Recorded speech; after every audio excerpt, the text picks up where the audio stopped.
Halo mahasiswa-mahasiswa hebat, kita berjumpa lagi di mata kuliah Wisata Olahraga dan Minat Khusus.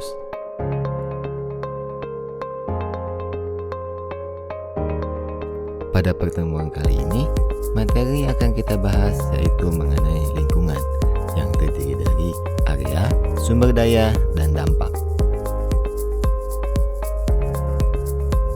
Area wisata olahraga dan minat khusus adalah suatu area yang biasa dikaitkan dengan atraksi pemandangan, baik itu pemandangan pegunungan maupun pemandangan laut.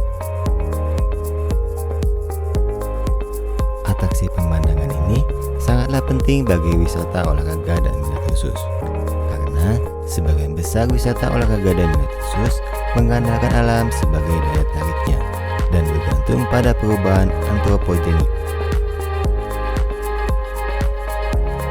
Antropogenik yaitu sumber pencemaran yang tidak alami, timbul karena adanya pengaruh atau campur tangan manusia atau aktivitas manusia. Contohnya, lereng gunung mengalami perubahan disebabkan adanya jalur ski, pembangunan fasilitas, tempat latihan, atau pengembangan pelayanan. Selain itu, gunung mengalami perubahan dikarenakan adanya jalur motor trail, pembuatan camping area, dan fasilitas pendukungnya.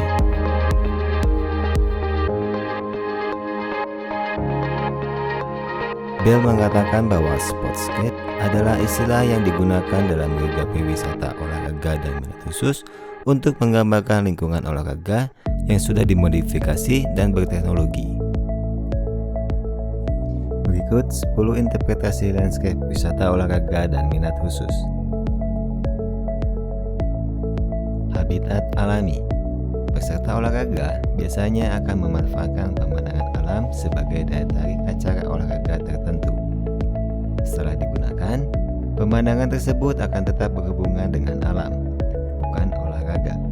Oleh karena itu, landscape boleh digunakan untuk olahraga, tapi tidak pernah dimiliki secara permanen. Kesan alam dan lingkungan merupakan elemen penting dalam membentuk pengalaman wisatawan. Habitat manusia. Pemandangan wisata olahraga juga dapat dianggap sebagai bagian dari habitat manusia. Lereng, tanah, ketinggian, situs, dan rute dapat digunakan sebagai sarana olahraga. Dalam hal ini, manusia mengatur ulang alam menjadi bentuk yang berhubungan dengan olahraga, namun bukan sebagai penakluk alam, melainkan penyesuaian. Artefak. Banyak landscape tempat wisata olahraga yang mengabaikan kealamian lingkungan. Dalam hal ini, manusia dilihat sebagai penakluk alam, menggunakan beton, penggunaan sintetik, plastik dan kaca, serta lingkungan dinetralkan. Sistem.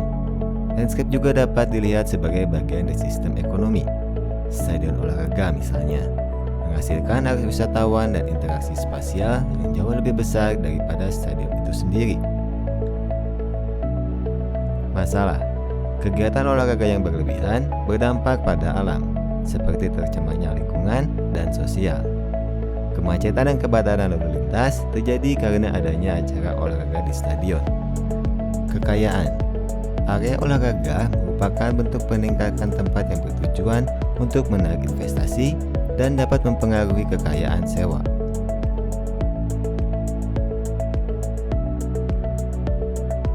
Ideologi.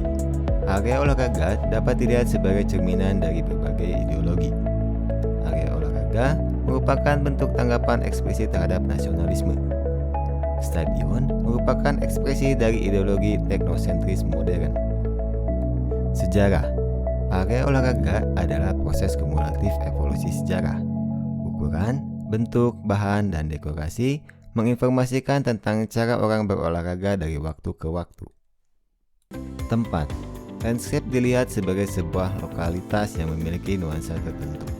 Untuk wisatawan olahraga, partisipan, dan spektator, persepsi mengenai tempat dapat berkontribusi pada pengalaman olahraga secara keseluruhan.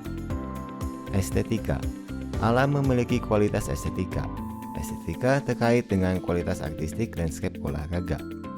Estetika landscape olahraga terlihat dari cat, film, foto, dan cetakan. Sekian pembahasan mengenai materi lingkungan khususnya area. Sampai ketemu lagi pada materi perkuliahan selanjutnya.